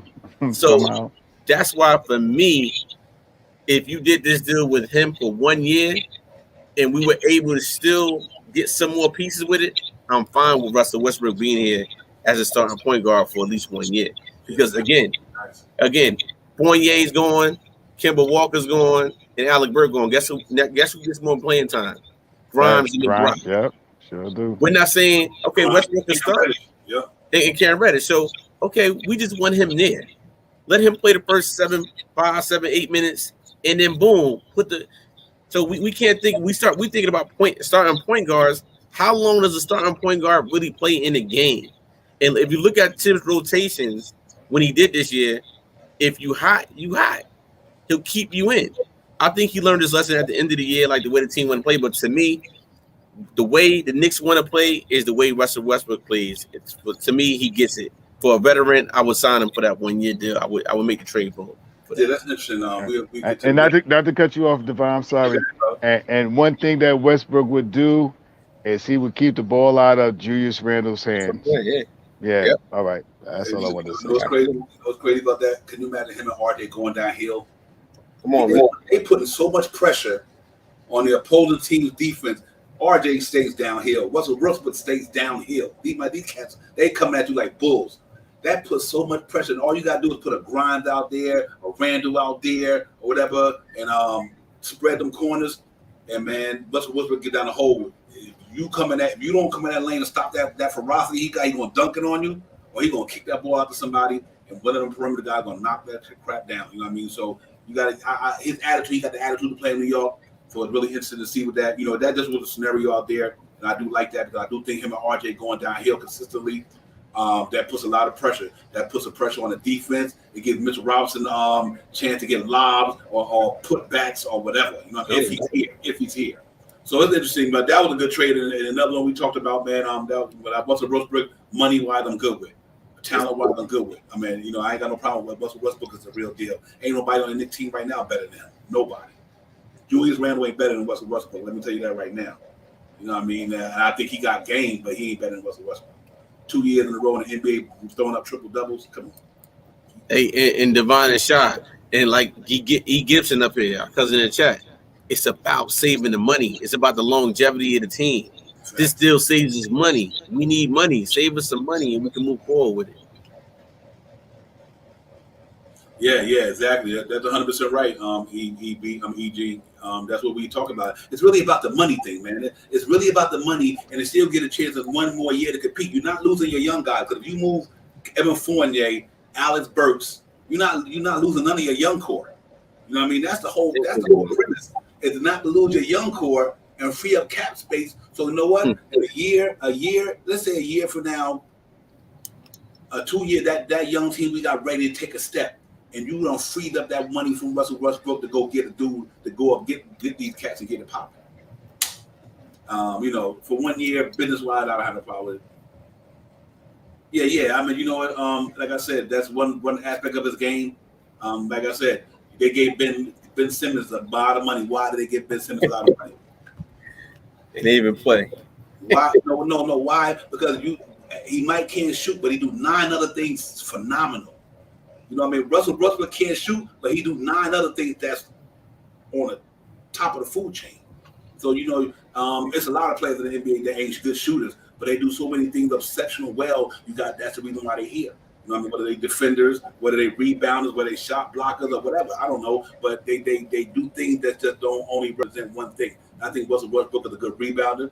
He's a good passer. The man can score the ball in the paint good as anybody. So he good at what he do. I guess that's what I'm trying to say. Like R.J. Barrett's not a great shooter, but he good at what he do. He's gonna get better at it. The things that he good at, he work on. I think Russell Westbrook for 1 year is a no-brainer to me. Absolutely, it's a no-brainer in New York. Get all that money off the books. I don't think Evan Fournier. I don't think Alex Burks. I don't think Nerlens Noel, and I don't think Derrick Rose is nowhere compatible to Russell Westbrook. Let me put that out there now. And none of them do that dude. So for 1 year, what would you have for 1 year? Alex Burks, Noel, Derrick Rose, and them guys or Russell Westbrook. If you had to take all them 2 scenarios for 1 year, Alex Burks, Derrick Rose, Nerlens Noel, and Kemba Walker for 1 year, or you rather have Russell Westbrook for 1 year? Yeah, facts. Preach, Divine. Talk to him tonight, D. That's all. You can set up that way. That's simple. What would you have to have for 1 year? Them dudes that didn't get us to the playoffs this year and injured, or Russell Westbrook, who fits New York, dog mentality, plays all the games when he's here, and you only got it for 1 year. So I take that $44 million compared to the other $44 million all day long. Mark my word for 1 year. So that's gonna be interesting with that, man. But the next trade is another interesting one I see out there on Bleacher Report, and it was this one right here. This one is 50-50 for me. It's crazy. Mitchell Robinson signed a trade with Cam Reddish, Kemba Walker, Houston Rockets for Christian Woods, and Eric Gordon. Chat. Mitchell Robinson signed a trade, Cam Reddish, Kemba Walker, to the Houston Rockets for Christian Woods and Eric Gordon. No. Okay. I'm gonna tell you what. I hate losing Cam Reddish and Mitch though. That's why them 2 guys. That's the killer right there for me. Is them dudes, man. I mean, Eric Gordon is good, but he's a little injury prone and he's a little older. And Woods is not a Mitchell Robinson, even though he can shoot a little bit. He can shoot from the outside. He's still only 6'8", 6'9". You know what I mean? So and he's not a block threat. You know what I mean? He got moves down low though. He's more. I think he's more. I think Christian Woods is more of a power forward than a center. Mm-hmm. Me personally, but I say no. Listen, that's from Bleacher Report. Ain't got nothing to do with me. Let me put that out there. These trades is not my thinking. I'm just trying to piggyback off the people out there and the atmosphere who's throwing it out there. Nah, man. And as much as I love Christian Woods, I'm not giving up Mitchell Robinson, Cam Reddish for Eric Gordon when I know. Not just to get Kemba off the books. Yeah. Because that's what it looks like. This is why I think they threw that trade out there. Because they think the Knicks going to go the way they went this year. You know what I mean? Instead of youth movement. I think that trade was put out there because the Knicks don't go youth movement. They keep Julius Randle. They keep this guy. If they lose Mitchell Robinson, hypothetically, they have to do that. Right. They might be looking at playoff play.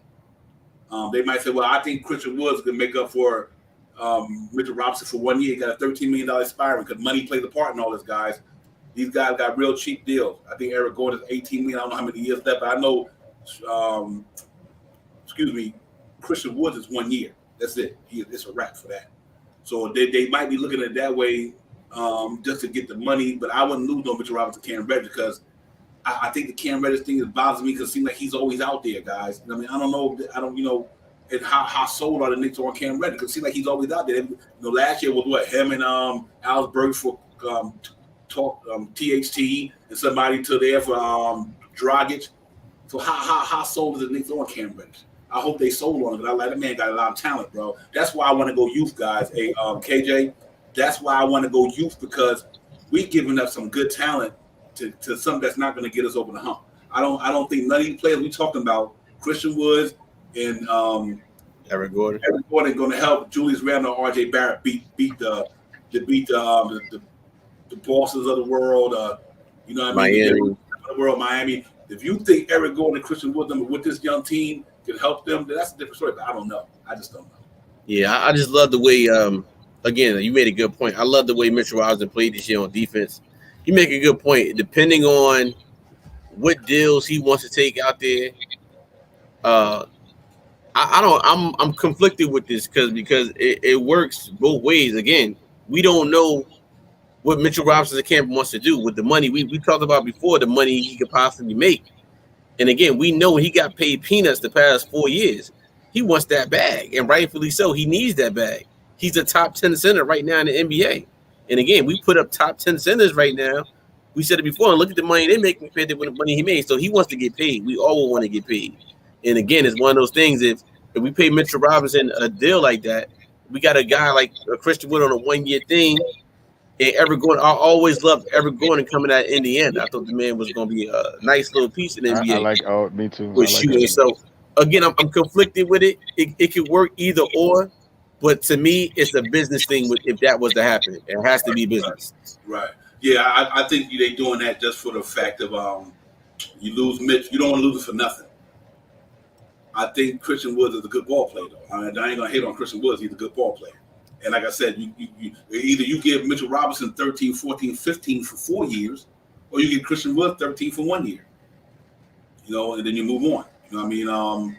That's the scenario with that trade. To me, that trade tells me that the Knicks are going to keep Julius Randle. They're going to keep all these guys, not all of them, but, you know, the older guys. You got Kemba Walker's contract off the books. You're willing to give up Cam Reddish and Mitchell Robinson. You might lose to free agency.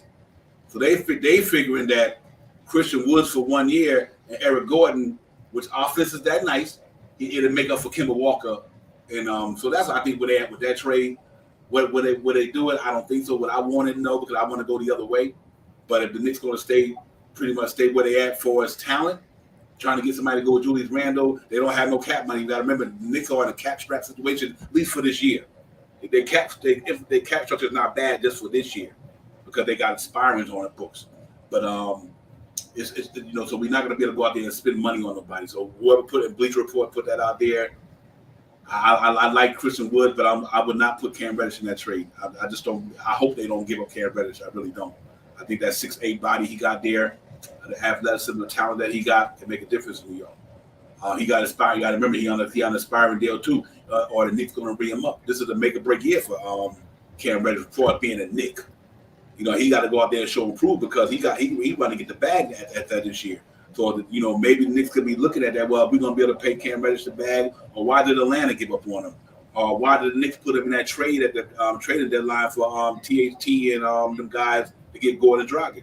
So, you know, if his name is out there, you know, what does that mean, Shaw Powers, about how the Knicks feel about Cam Reddish? If he's been in trade scenarios. Well, I say this. If you talk about this how I feel about Mitch.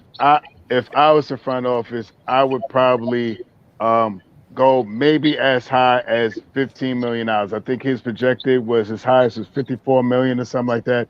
I would probably try to go closer to $15 million for Mitch. You know what I mean? If Mitch comes to if someone is offering, I don't know if I can see.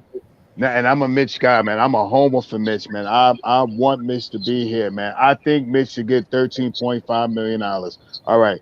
With that being said, is there a team out there that's really going to offer Mitchell Robinson $17 million? Detroit. You know, $17 million for Mitchell Robinson.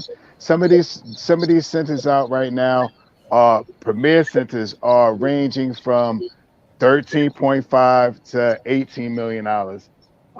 You know, if you're not Embiid, if you're not Giannis, you're not, you know, $30 million.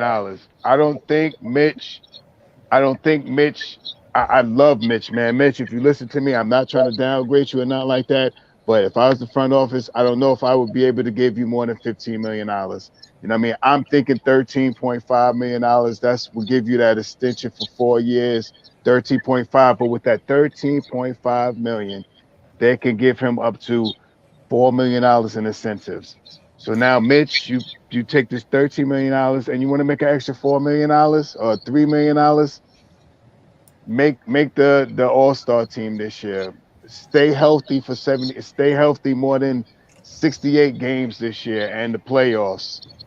Make a defensive team, 1, 2, or 3 team this year, and you can make that money that you want to get out on the market. You know what I mean? That's what I think. I think Detroit, and this is one of the things me and Devon talked about, and you know what I mean, me and Devon talked about this. Detroit right now really wants Mitchell Robinson. You know what I mean? Detroit really wants him. They got some money. Would you give up Mitchell Robinson for the 5th pick? Straight up. No other people. Mitchell Robinson only making $1.8 million. The 5th round pick is probably going to be estimated around $5-6 million. That Detroit could get Mitch and pay them what they want to pay Mitchell Robinson 10, 12. Because if you add the money before the trade, then we would have to pick up players from Detroit. If we make it as the trade stands, that $4 million, $5 million that the first round would pick, Mitch is only making about $2 million. Maybe you throw in the second round, and I hate to say this, throw in the second round pick with Mitchell Robinson. Would you take the 5th pick for Mitchell Robinson and the second round pick? Real quick, I left this just tweet up there. I think Canal put up there the point. Canal, I'm the same way. If y'all gonna max out Ayton and you won't give Mitchell Robinson $15 million, something wrong. I'm talking about in the NBA. I'm in the NBA. If you max out DeAndre Ayton for $30 million, you won't give Mitchell Robinson $15 million? And Mitchell Robinson eats him up when he plays him. I think we undervalue Mitchell Robinson to a degree. I would give Mitchell Robinson 4 years, $60 million and call it a wrap. You know what I mean? Because I think he's that important to our team. And I like Canal said, and I said the same. Canal, great thought there. You're going to max out DeAndre Ayton, who didn't even really show up that much in the playoffs. He did, but he didn't. $30 million, $35 million. You got to give Mitchell Robinson $15 million. DeAndre Ayton is a good player. He's a talent. He's an all-star. But man, he ain't double the money of Mitchell Robinson. I know that. I say this about Ayton. The one thing Ayton does good, if I'm not mistaken, his free throw percentage is, I think, 70 something percent from the line. He's a decent foul shooter. He doesn't grab a lot of rebounds, but he grabs a lot of defensive rebounds. And he has back to the basket type of moves. He could post you up.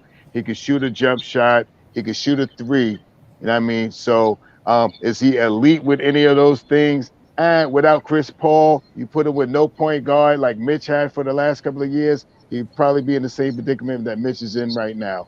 So, I mean, $30 million, and we can't even offer Mitchell Robinson. That's one of the top 10 premier centers in the league right now. Number 1 in offensive not number 1. I'm sorry. Top 10 in I think he is number 1, but top 2 or 3 in offensive rebounds.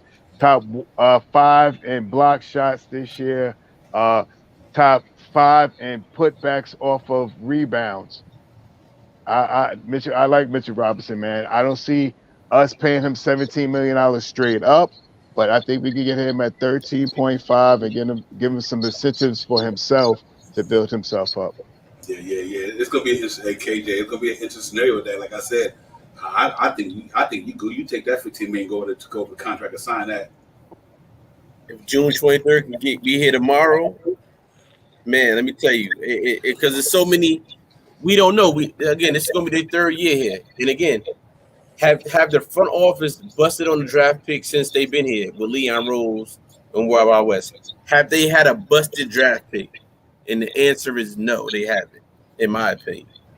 I know we talked about old before, but if we look at the way these guys drafted players and where they went and the will and deals that they made, they actually helped the Knicks franchise out. Because again, If we can go back before they got here, we were in a hell of a lot of trouble with money and the draft picks and the guys that we had.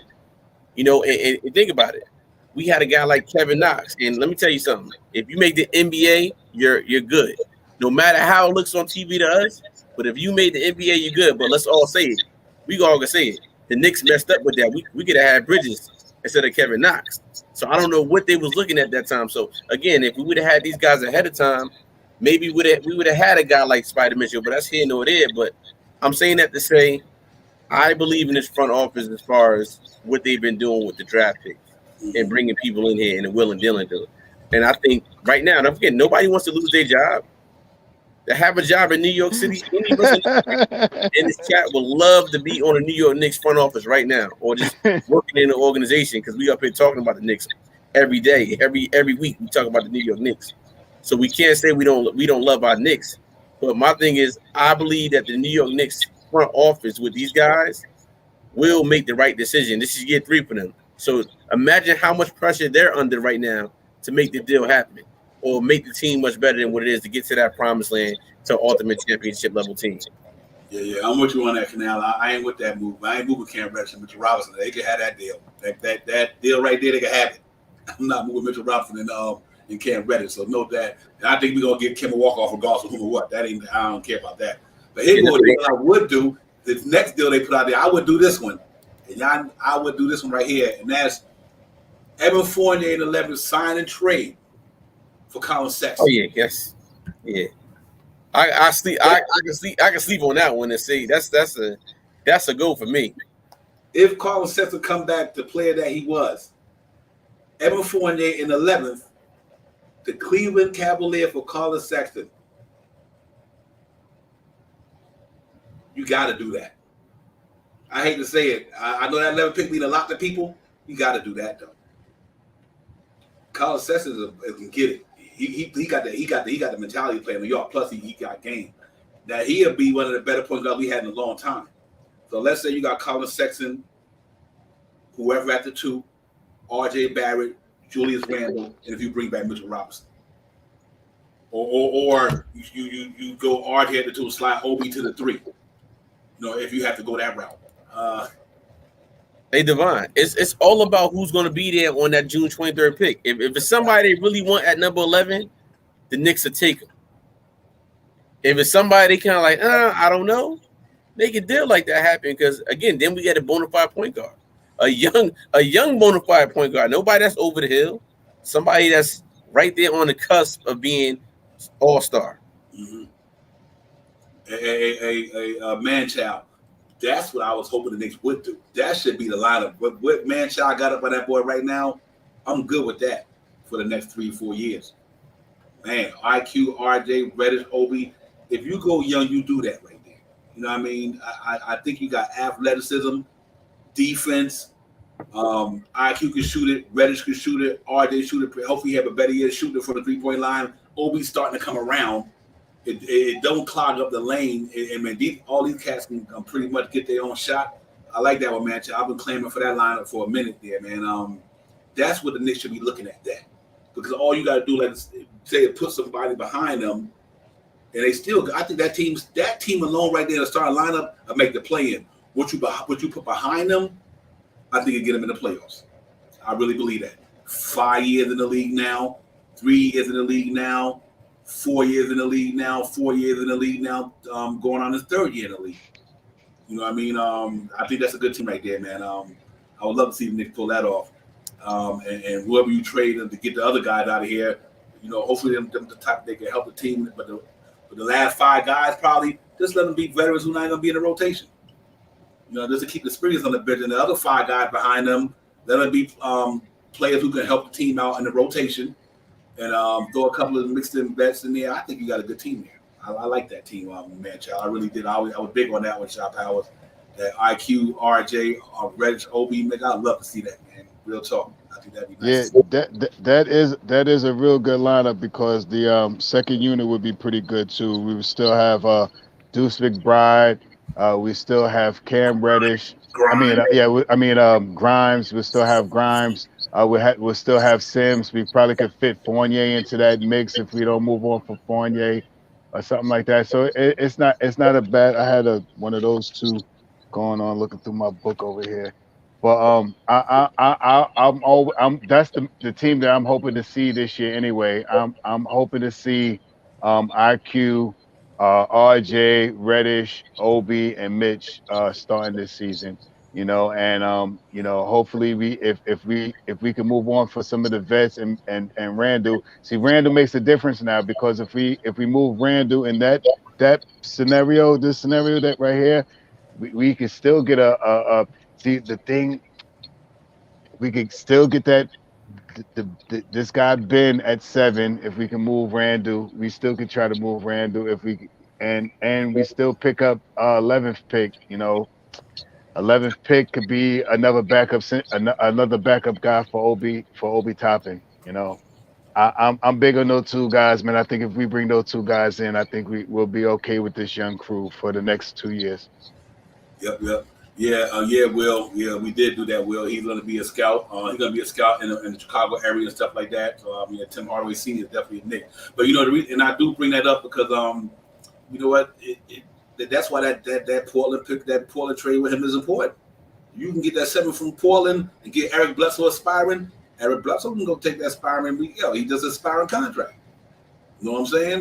Man, you got that kind of, you got to look at things like that. But I like that energy there. I think we're gonna be good. I think that team's gonna be good. I really do. Randall and a player for a banging ace. I thought about that as well. That's another one you have to keep an eye on. See, and that's what I was telling about. Much as we like Julius Randle, I don't have a problem switching Julius Randle for Donovan Mitchell. Here's why: you get the same production, but you get to get Obi in there. You understand what I'm saying? Shout out to KJ. Like if you move Randle in a deal for Donovan Mitchell, all you doing is you making the backcourt stronger, which we need a point guard or shooting guard, whatever way you want to label him, and then you put Obi Toppin in there. You're making it a little bit weaker, but I think Obi Toppin and Donovan Mitchell is better than Randall and whoever. That's what I guess I would say to that. So banging aces. I don't have a problem with that. I hope they can pull that off. I think he's 25 for the timeline, playing the backcourt with quickly. And these guys, and stuff like that. I think that'd be a good move, and let Obi get a shot. Quickly got to play with Obi. I think if you're gonna keep the two together, they got to play together, because that's, like I said, them two feed off each other. I think a lot of Obi Toppin game is because of Manuel quickly in some instances. You know what I mean? I guess I hate to break them two up, man, but that's an interesting bang nation. I don't have a problem with that for real. But like I said, moving forward with that other trade, that Colin Sexton trade and Fournier, do you keep Fournier for 2 more years at $36 million, or do you give Colin Sexton 4 years? But he do for extension. KJ, are you willing to give Fournier and whoever for an 11 for Colin Sexton? Would you do that? I would do it. And again, it's one of them things. It's one of those things that if it's somebody you really want at 11, we take it. My thing is we have enough young assets as it is right now on this team. So for us to take another young person coming in, that young person has to be better than my young people I have now in a Quentin Grimes and a McBride and a Sims. If they're going to make their rotation on this, we have a coach that has a short leash on the rotation. So let's not forget that. So my thing is, if you're not going to be better than what we have here, why am I even going to draft you when I could get a guy that's ready to go? That's my thinking of this New York Knicks team right now. Again, if the person that's coming in here, if we do draft somebody, if they're not ready to go day one, why even draft the person come in and then we have to build that person up? Right. If we going with that direction, and if we going with the direction of the youth movement, then we just break everything and go youth movement. I just believe the Knicks they're looking to compete, but they're also looking to be young, and it just has to make sense for them. So, but I would make that deal. Yeah. It's.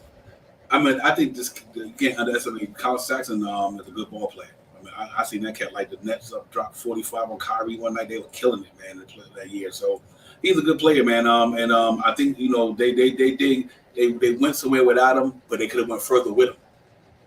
Now I think the Cleveland Cavaliers, if he wouldn't have went down, they might have been a more dangerous team. Him and that Garland backcourt. There wasn't a lot of defense there. But man, that offense was lit. It was lit. So and having the other guys up there. So it's going to be interesting what they do. I know they missed it when Ricky Rubio got hurt. That was a wrap. You know what I mean, I just think that I think they're looking to bring Rubio back. So that's why I think Colin Sexton's name is out there. It might be expendable because they gonna get the keys to Darius Garland. He due for extension as well. You know what I mean, pretty soon. So you're gonna extend him and Colin Sexton. You already got Jared Allen on the book for which was $100 million, but now it might be a little less because this year has passed. You're gonna have Evan Mobley coming up in a couple of about 2-3 years. So it's gonna be interesting. You know what I mean? But him for Evan Fournier in the 11th. If I do that, if you're gonna keep Julius Randle now, I'll put it that way. You're gonna stay the course with trying to go to the playoffs, and I don't have a problem with it. You know what I mean? I do think that with the emergence of Quentin Grimes makes Evan Fournier irrelevant to me. And so I think you can get rid of that $18 million. And even if you gave Carl Sexton 4 years, $18-19 million, you only 2 more years more than Fournier, so it's not bad to see.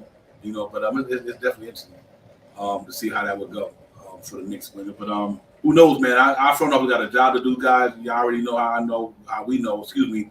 They got a job on their hand, man. They got a lot of decisions they got to make this off season. Whether they're gonna go this route, go that route, they out there doing their due diligence. They doing their homework. We'll see if these guys gonna bring us something that we're gonna be proud of, man. Because we ready. We want to go youth way as well, but at the same time, we ready to get and make some noise too. But we thought we were gonna do it this year. We had 150. We thought we were gonna get into 50 games and all that, but obviously the season didn't go the way it panned out. So now that they got, I think Tom Thibodeau got a taste of Obi Toppin and Emmanuel quickly, KJ and Sharp, and they got a taste of them. And they see what's possible. You know what I mean? And I think they're intrigued by that. I think they're intrigued by them guys, man. And the Sims and the Jericho Sims and the McBrides and the Grind. The Knicks, they got to be intrigued by this stuff. So it really all depends on what they're gonna do moving forward, though. Yeah. Yeah. Sexton is. I wouldn't be opposed to that. Evan Fournier and the 11th pick for Sexton. Sexton would probably take over what Evan Fournier's contract would be, and that gives, like you said, Grimes a little bit more time playing the ball. But we was talking about Donovan Mitchell. I got a trade for Donovan Mitchell. It's a big trade, but I got one for him. When we did we talk about Donovan Mitchell yet? Was there a trade out there for him?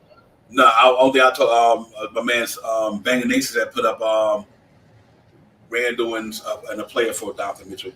I got a trade. This is a big trade. This is a long trade. So I'm gonna start with the trade. First we will have to trade Kemba Walker, Allen Burks, our 11th pick to the Memphis Grizzlies for their 22nd pick. That would probably be the first move that we would have to make. We would trade Evan Fournier, Randall, Cam Reddish, Grimes, and the Mavericks 2023 first round pick to Utah for Royce O'Neal, Berton, and Donovan Mitchell. Bogdanovich. Bogdan. Okay. Yeah, Bogdan Bogdanovich. Yeah. Okay. Yeah. Sorry. And no, that's pretty much it. And then with the picks that we traded to Memphis, we also got Tyus Jones. That's going to probably be a free agent from for Memphis. We can look to try to sign him at it's not the veterans minimum, but it's the mid-level exception at about $10 million for him. So, and with the money that we saved from the Burks, the Kemba Burks and the 11th pick, that's about $25 million.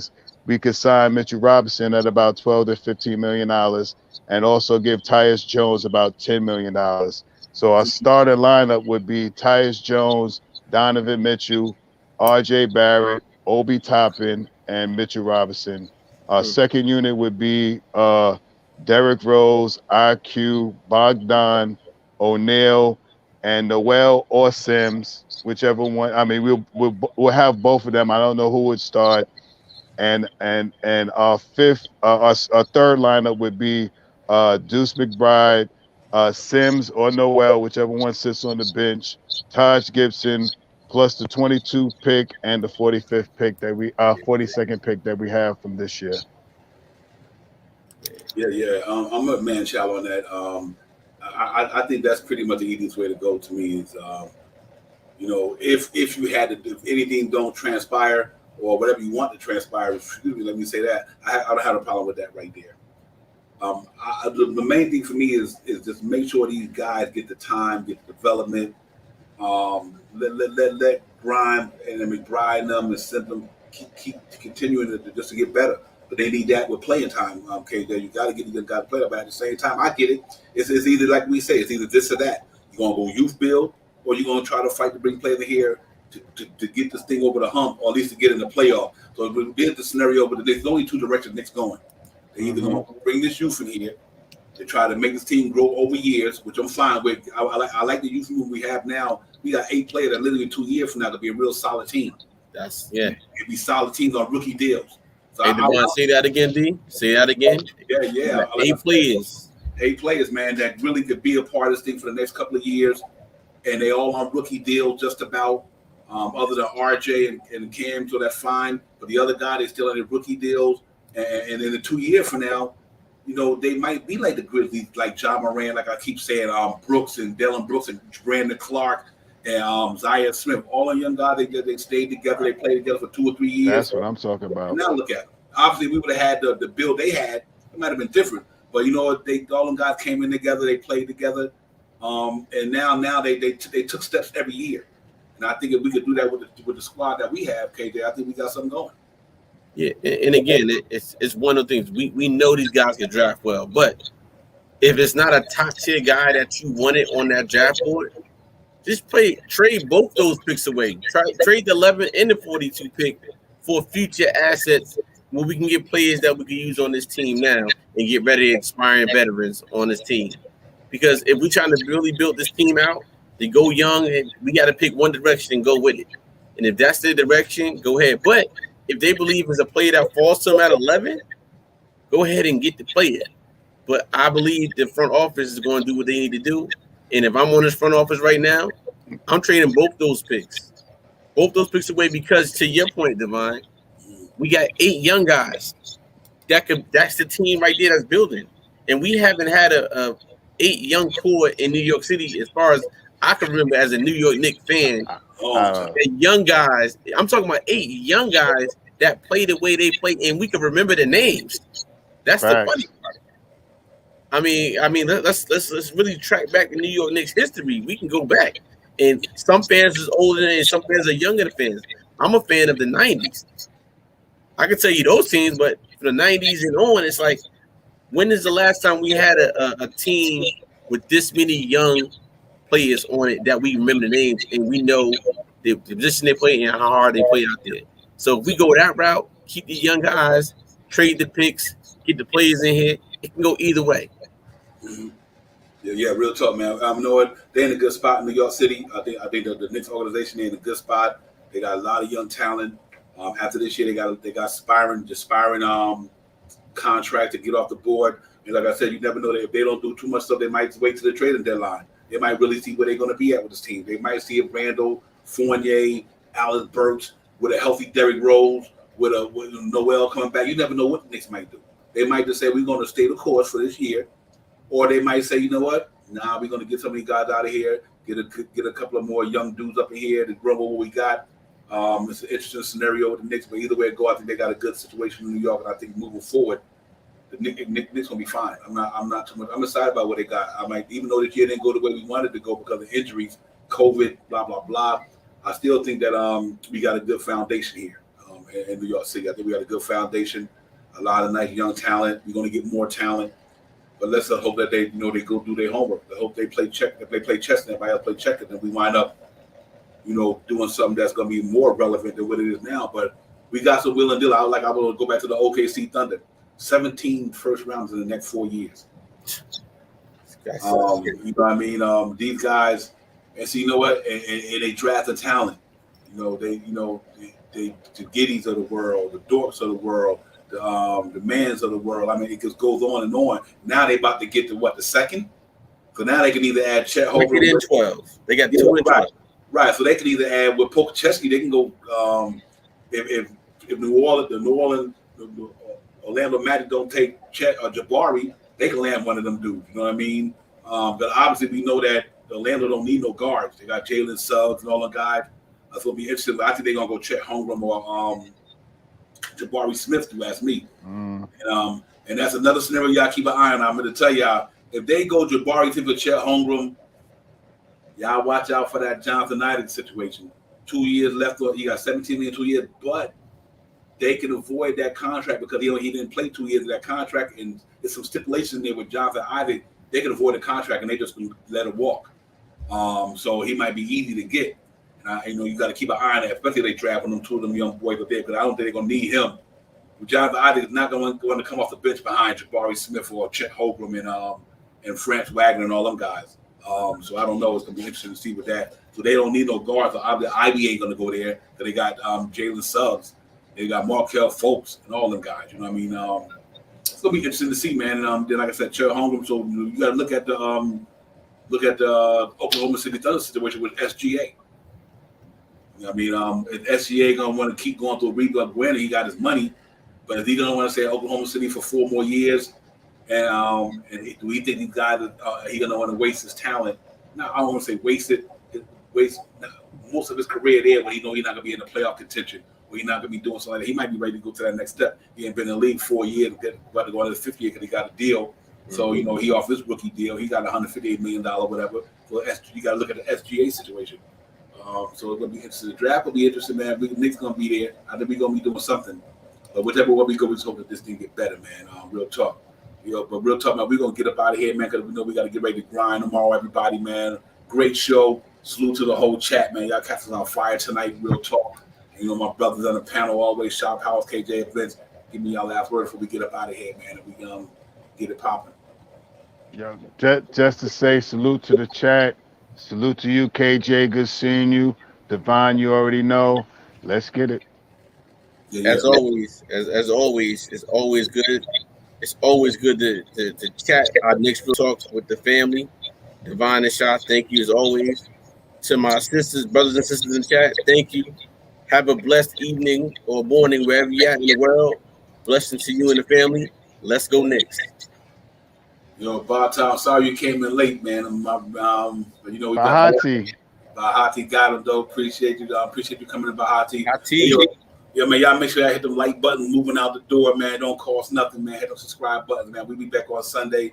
We come up with some more content and everything like that, man. We get it popping, man. You guys are the best up in here. You already know, man. The real talk, man. But Sunday, we get it again. Y'all enjoy y'all weekend. Be safe out there. All that good stuff, man. Enjoy yourself and just stay humble, man. It's all good, man. We see y'all in the next one.